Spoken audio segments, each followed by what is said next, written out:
Alors bonjour madame, bonjour monsieur, mon nom est Alain Rioux, porte-parole pour des familles biologiques et directeur général de l'organisme Les Papas en Action pour l'équité. Alors aujourd'hui, j'ai beaucoup de choses à vous dire.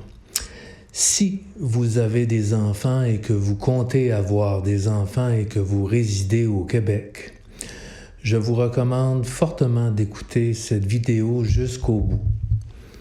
Par ailleurs, je vous informe que je vais demander une rencontre avec le Comité international des droits de l'enfant des Nations unies. Aujourd'hui, dans cette capsule, premièrement, je vais vous expliquer ce qui est en train de se passer avec la primauté parentale à l'Assemblée nationale. Deuxièmement, toujours en termes très faciles à comprendre, je vais vulgariser comment le gouvernement pourra intervenir dans votre famille si le projet de loi 15 est adopté avant les élections.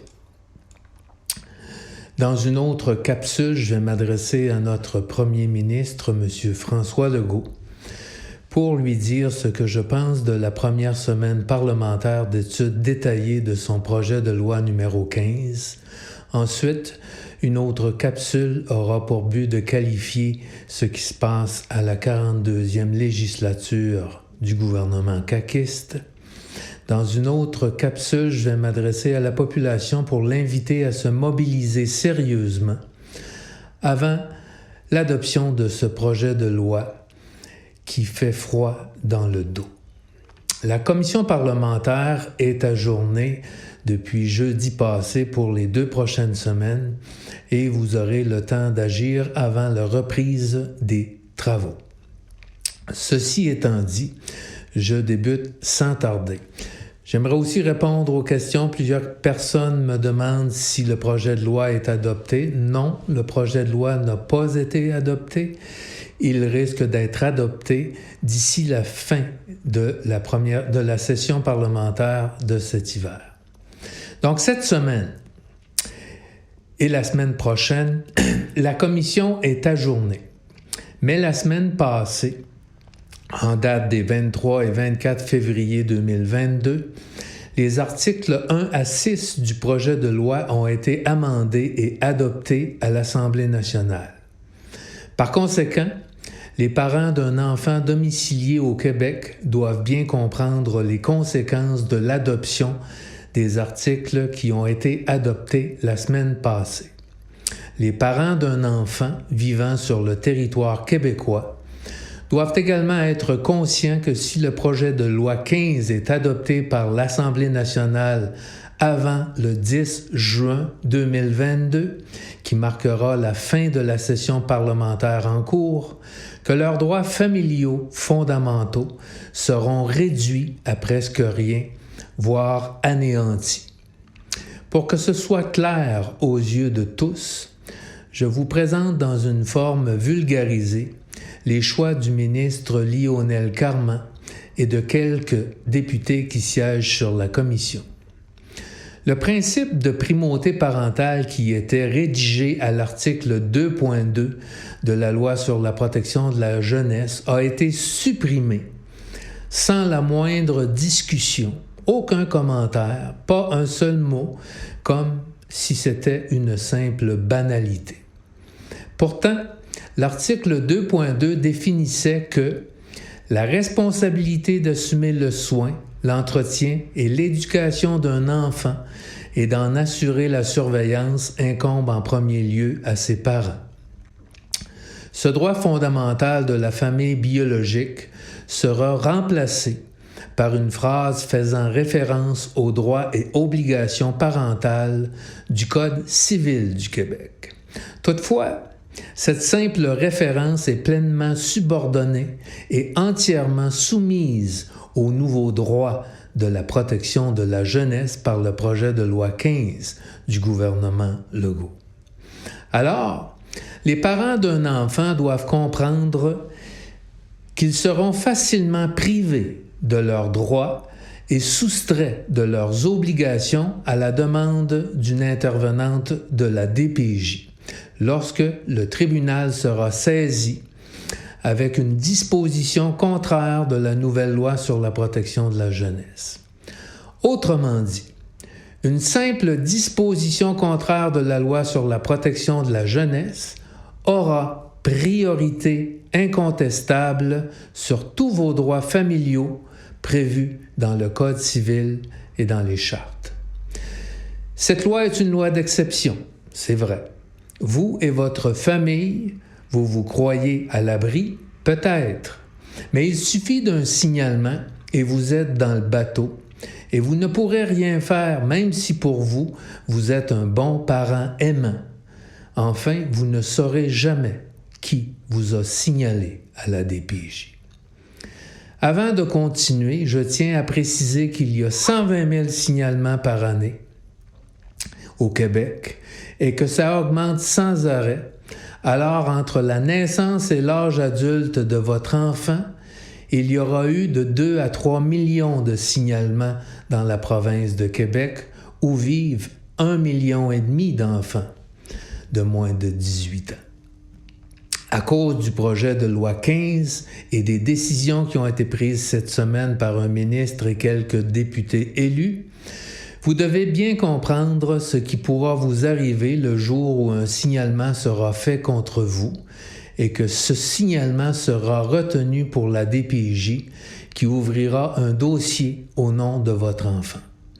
Je ne le souhaite à personne, mais je vous informe, car vous devez bien comprendre que ça implique ce que ça implique avoir un enfant au Québec après le projet de loi de François Legault.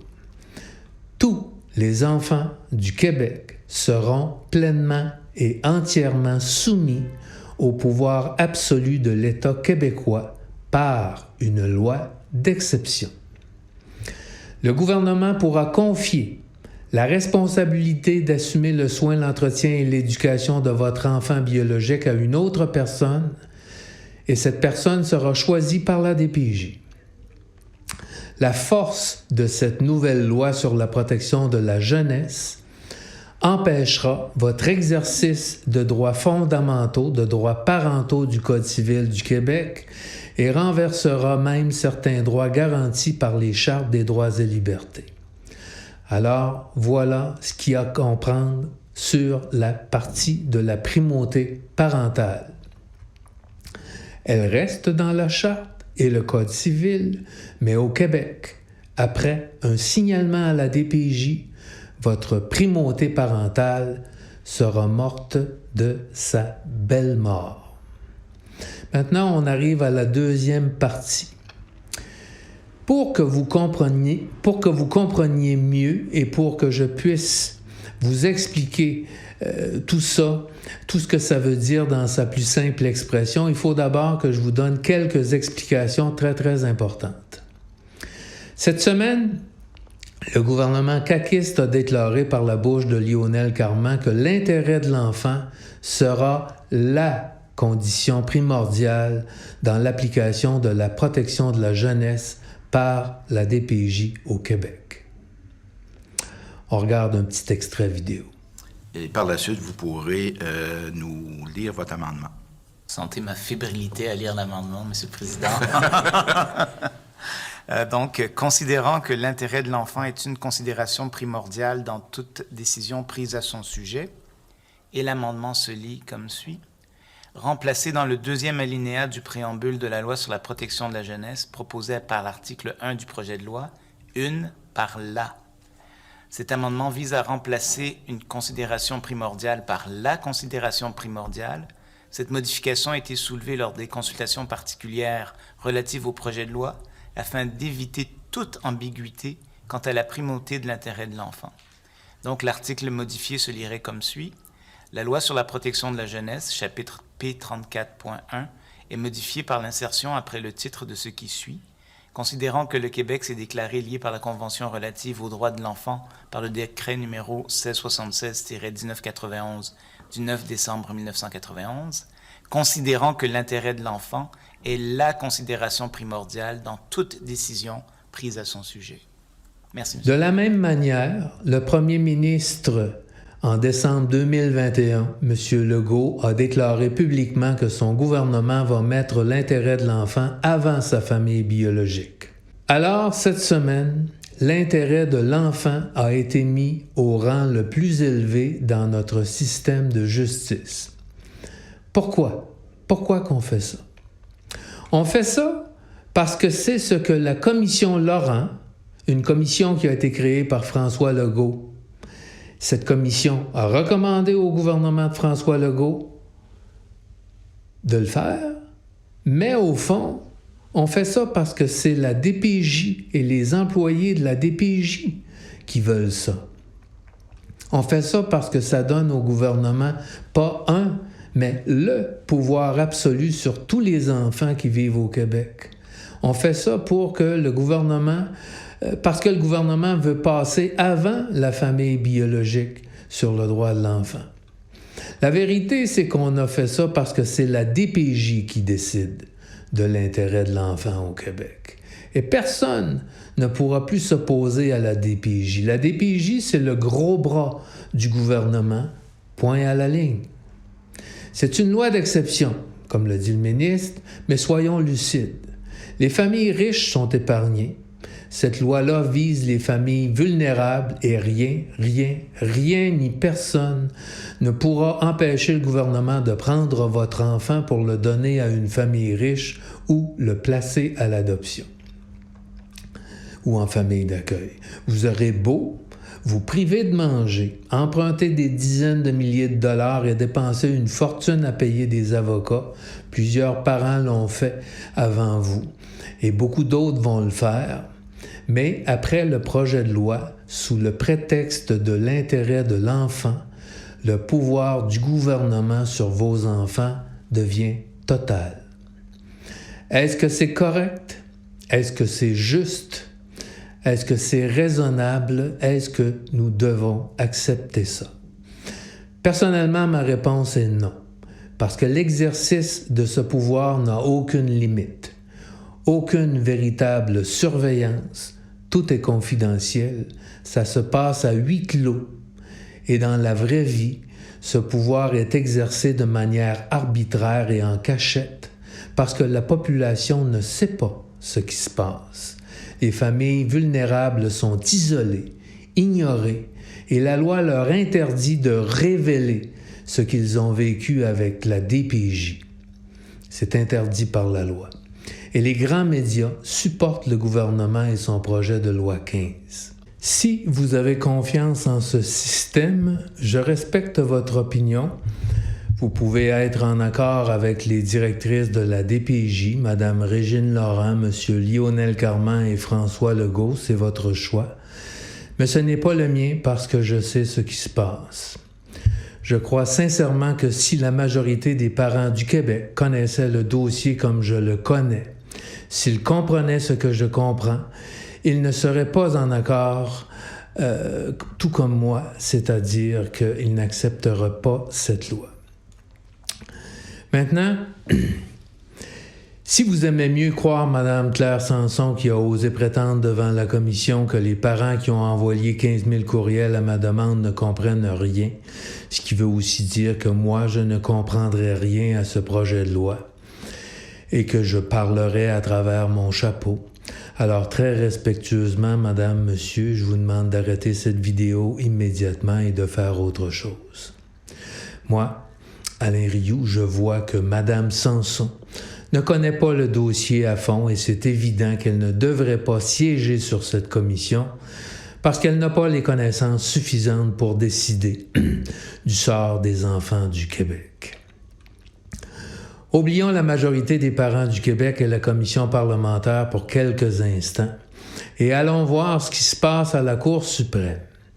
En 2004, dans une action en justice contre le gouvernement du Canada, un demandeur a prétendu qu'il existe un principe de justice fondamentale qui dit que les règles de droit qui touchent un enfant doivent servir à son intérêt supérieur, doivent servir son intérêt. La Cour suprême du Canada lui a répondu ceci. Bien que l'intérêt supérieur de l'enfant soit un principe juridique reconnu, Il ne s'agit pas d'un principe de justice fondamentale. En 2 mots, selon notre plus haute cour au pays, le concept de l'intérêt de l'enfant ne rencontre pas les exigences nécessaires pour être proclamé principe de justice fondamentale. Il est très important que je vous explique bien pourquoi les juges ont répondu ça, et ça va vous éclairer pour tout le reste du dossier. Dans le monde entier, tous les systèmes de justice reposent sur des principes de justice fondamentale. Les principes de justice fondamentale servent à définir les bonnes manières de traiter les citoyens par l'État.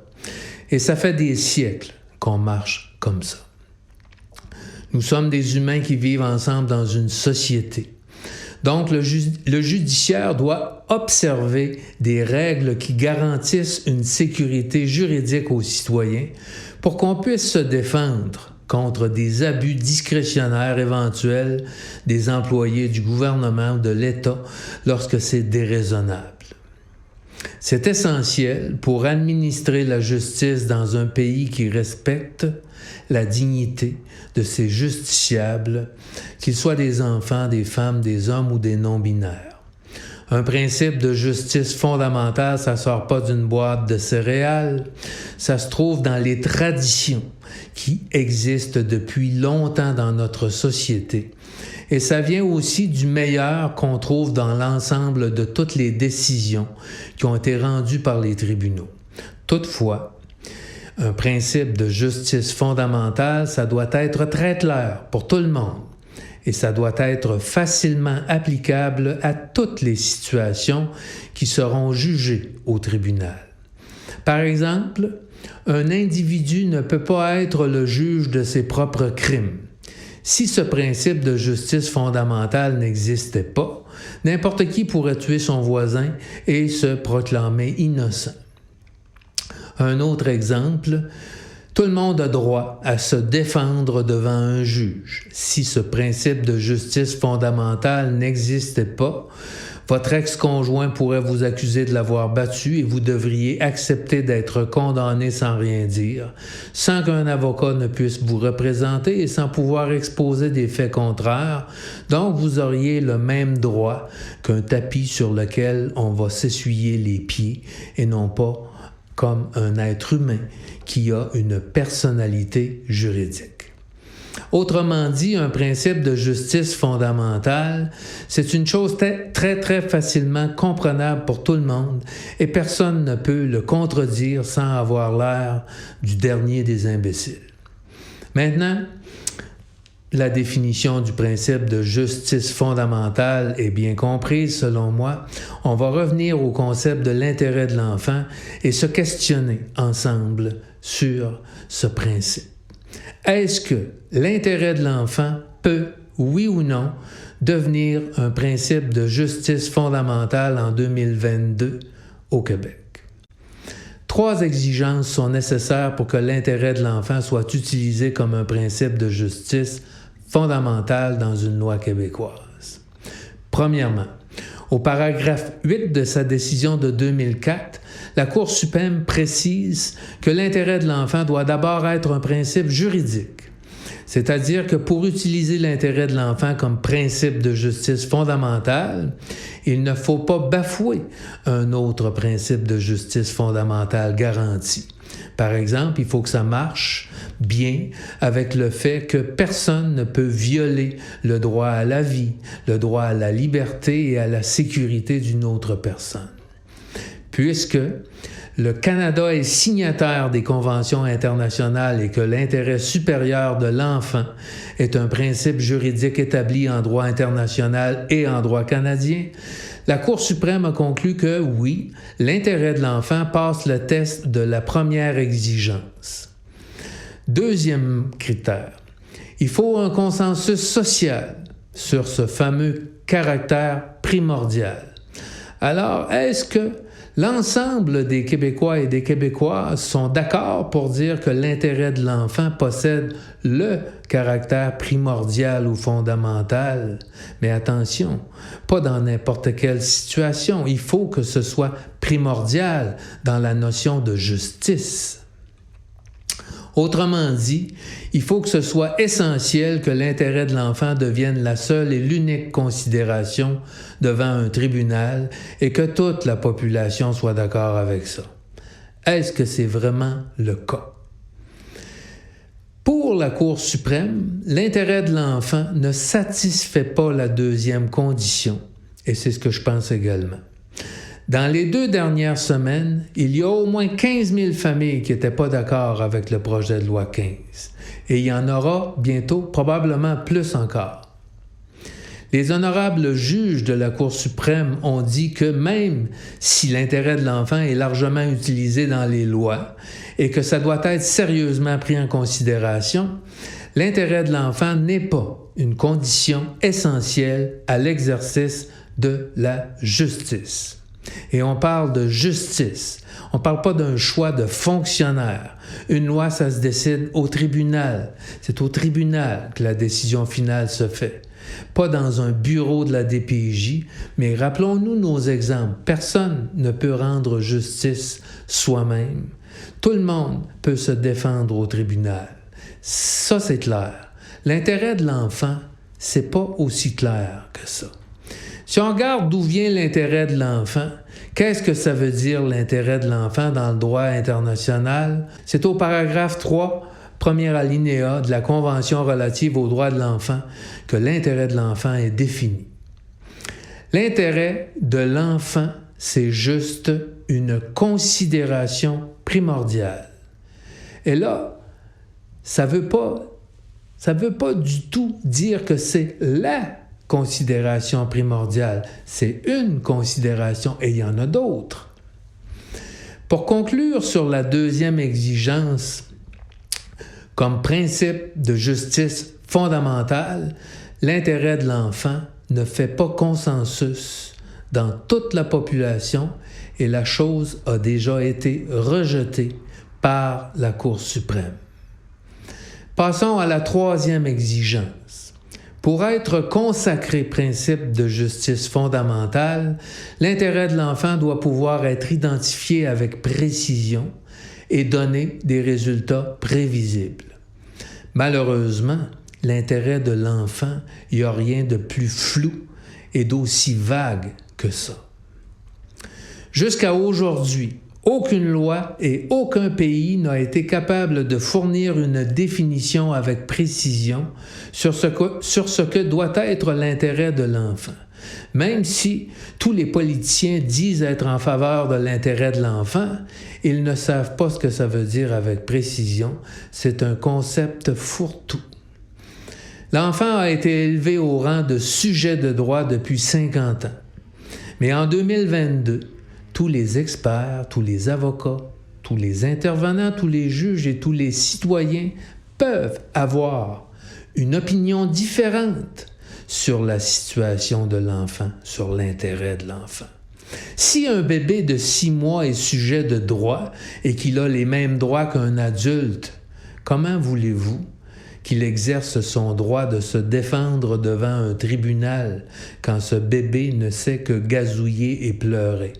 Par exemple, pour décider que ce bébé X doit être donné à l'adoption ou s'il doit rester avec son papa et sa maman ou vivre avec ses grands-parents ou mon oncle ou ma tante, quand bien même une intervenante de la DPJ et un juge ex-avocat de la DPJ nommé par le Conseil des ministres dirait que c'est dans l'intérêt de cet enfant-là, vous trouverez facilement dans la société un grand nombre de simples citoyens et de personnes raisonnables, sensées et bien informées, ou même des experts qui seront d'avis contraires dans plusieurs cas particuliers. Certains diront que c'est dans l'intérêt du bébé et d'autres diront que ce n'est pas dans l'intérêt du bébé. Donc, attendu l'absence de précision et toutes les divergences d'opinion possibles, le principe juridique de l'intérêt de l'enfant ne fournit pas à lui seul une norme pleinement et entièrement applicable par le tribunal. C'est trop évident, l'intérêt de l'enfant ne dépasse pas le rang d'être une considération qui doit être prise en compte avec d'autres considérations importantes. Même si c'est très important, l'intérêt de l'enfant, c'est une considération et ça ne peut pas être la considération. Là encore, sur ce troisième critère, la plus haute cour du Canada a conclu que l'intérêt supérieur de l'enfant n'atteint pas le rang de principe de justice fondamentale. L'intérêt de l'enfant n'est qu'un élément parmi d'autres à prendre en considération. Appliquer l'intérêt de l'enfant dans la justice dépend fortement du contexte de la situation familiale et il est manifeste et dominant, comme l'a clairement dit la Cour suprême, que l'intérêt de l'enfant peut susciter la controverse. Il devient évident aux yeux de tous, je vous le répète, et la Cour suprême l'a trop bien dit, il se peut que des gens raisonnables ne s'accordent pas sur le résultat que produira cette application, en particulier dans les domaines du droit tels que le système de justice pénale pour les adolescents, où ce n'est qu'une considération parmi tant d'autres. Pour conclure sur les enseignements de la Cour suprême, le principe de l'intérêt de l'enfant ne constitue pas un principe de justice fondamentale. Le principe de l'intérêt de l'enfant ne possède pas les conditions minimales essentielles à l'exercice de la justice dans notre pays pour être élevé au rang de la condition primordiale. C'est fondamental, c'est clair. L'intérêt de l'enfant, c'est pas un principe de justice fondamentale. Point. Maintenant, on va passer à la deuxième partie. Je vais vous expliquer comment ça va marcher dans la vraie vie avec le projet de loi 15 en considération du contexte qu'il crée.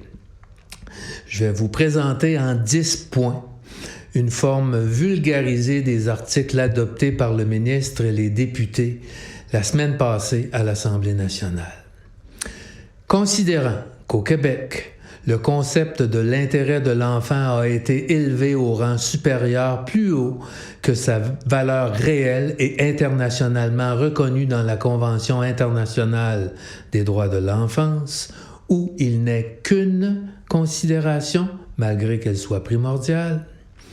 Considérant que les tribunaux d'appel et supérieurs doivent faire preuve d'une grande réserve, attendu que la Chambre de la jeunesse est un tribunal spécialisé qui aura priorité sur tout ce qui concernera l'enfant québécois.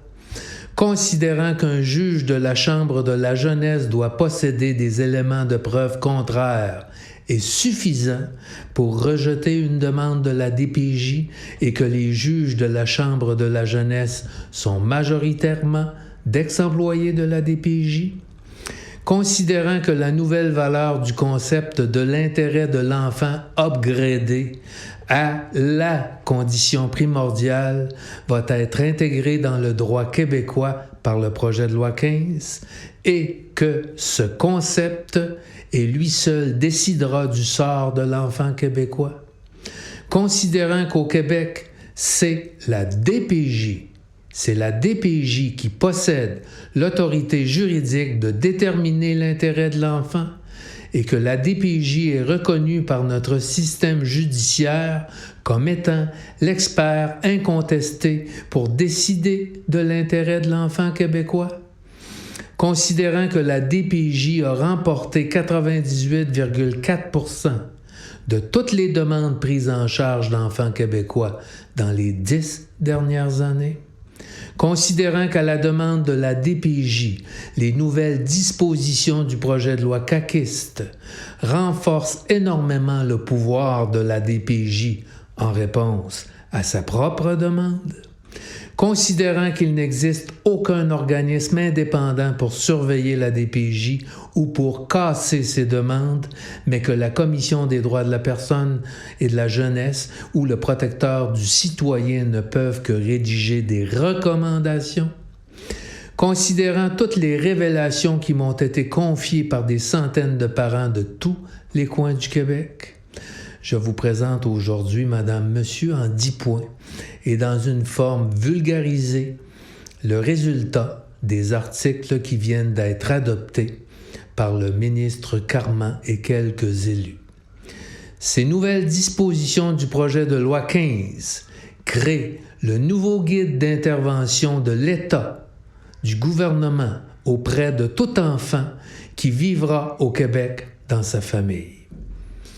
Quand un signalement sera retenu contre sa famille, premièrement, il faudra qu'une intervenante de la DPJ donne son accord pour que l'enfant reste avec ses parents biologiques. 2.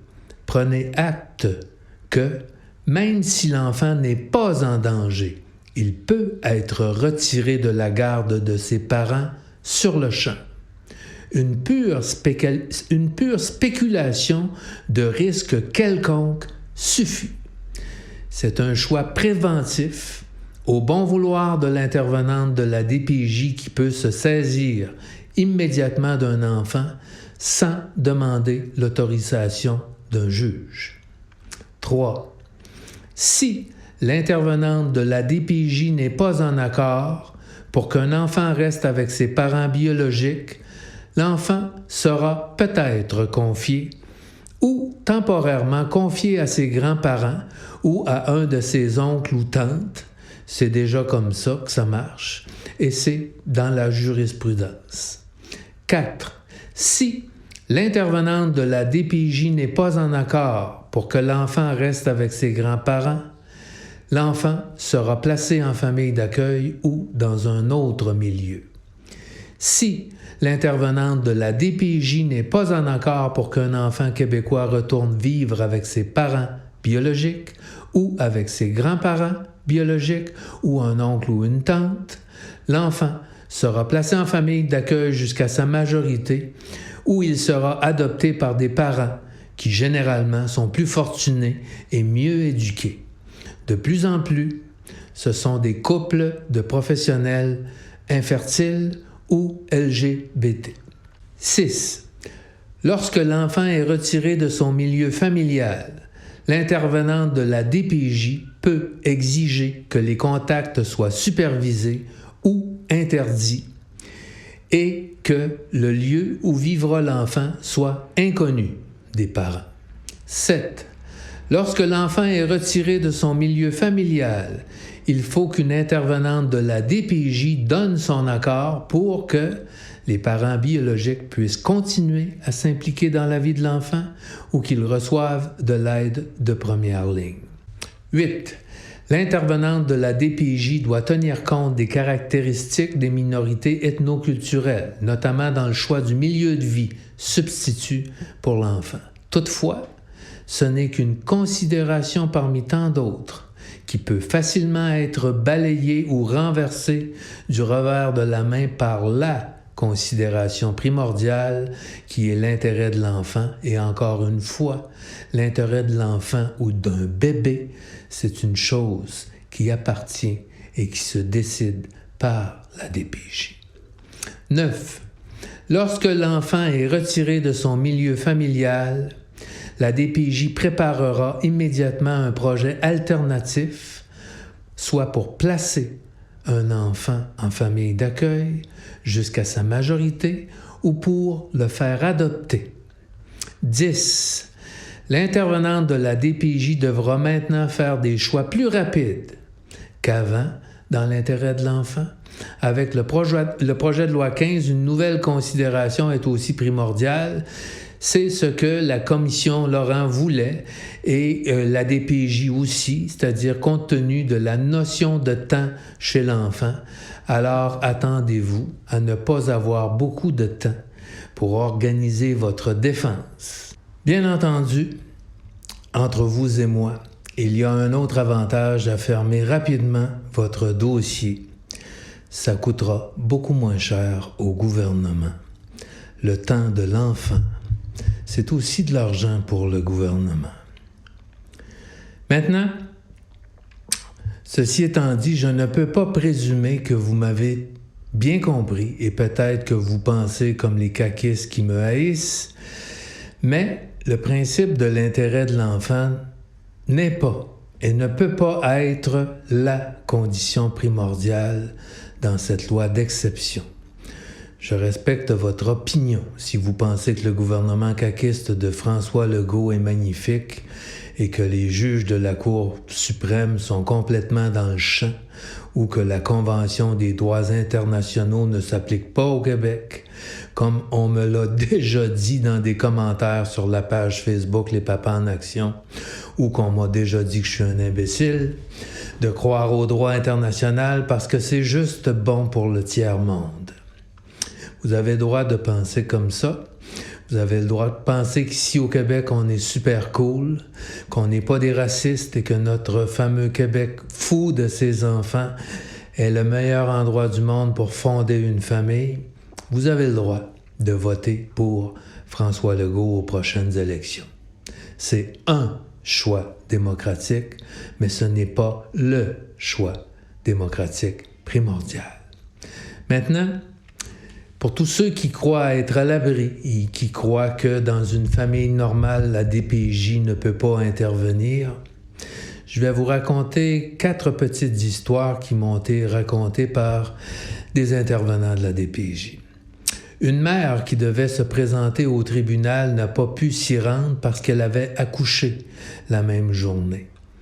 Madame a les preuves, bien entendu, en lien avec son accouchement, mais le tribunal a procédé à l'adoption de l'enfant en cause, même si la maman était absente. Histoire numéro 2. Un père se bat depuis des années afin d'avoir des droits de visite réguliers avec sa fille de 7 ans. Monsieur est victime d'aliénation parentale de la part de la mère et la DPJ ne se fie qu'à la version de la mère sans jamais vérifier les dires de cette dernière. L'enfant nomme se sentir bien chez son père et dit préférer être chez son père plutôt que chez sa mère. Ses dires, ses désirs et son besoin d'être en présence de son père ne sont pas écoutés ni considérés. Histoire numéro 3. La DPJ coupe régulièrement les visites d'un père et son garçon de 4 ans sans motif valable et justifié. L'enfant est placé chez la grand-mère maternelle, donc les visites pourraient être constamment supervisées par la grand-maman. Mais cette possibilité n'a jamais été envisagée. Les intervenants demandent au père de travailler ses comportements, mais ne précisent même pas quels sont les comportements à modifier. Aucun plan d'intervention n'a été fait depuis 1 an avec le père afin de clarifier ce que la DPJ voulait que celui-ci travaille. Histoire 4. Une mère s'est vue enlever ses 2 enfants, dont un nourrisson nourri au sein, après une intervention musclée de la part des policiers et de la DPJ, porte enfoncée, etc., afin d'entrer dans la maison. Madame ne sait pas où sont les enfants et la DPJ refuse de lui dire dans quel type de ressources ils sont placés. Lors de l'intervention, le conjoint de madame a été retenu par les policiers à l'extérieur. L'empêchant ainsi d'être témoin de la situation, madame était nue, allaitant son enfant, pas habillé. Les policiers ont refusé de sortir quelques minutes afin que la mère s'habille. Et des histoires comme ça, je pourrais vous en raconter des dizaines et des dizaines, une derrière l'autre. Il y en a partout sur les médias sociaux également. Bien entendu, dans les grands journaux, ils sont traités d'une autre manière quand ils sont traités. Alors voilà, madame, monsieur, pour ce qui se passe actuellement à l'Assemblée nationale et au nouvel article 4 de la loi, qui ne ressemble pas du tout à ce qu'on a demandé qui ressemble à peu de choses près à ce qui était déjà dans l'ancienne loi. Il n'y a pas de primauté culturelle, c'est une condition parmi tant d'autres. Et ça va continuer de plus belle et ça va être plus grave que jamais. Alors, je vous reviens bientôt pour la prochaine vidéo. Merci. Bonne fin de journée.